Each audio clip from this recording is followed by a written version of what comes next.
In this quick and easy tutorial, I'll show you how to put the low power mode toggle directly in your iPhone's control center, so you can turn it on with just one swipe. This process is pretty quick and easy, and it will work on any iPhone model, so it doesn't matter if you're using the new 16 or 16 Pro devices, or if you have an iPhone 13, 12, or older. The main thing that you want to do is to make sure that your phone is running iOS 18 or newer.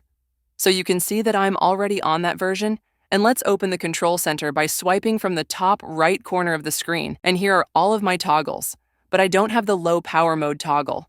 So what I need to do is to tap on this plus button at the top left corner of the screen in order to get into this edit mode, and this allows me to add or remove different toggles in the control center.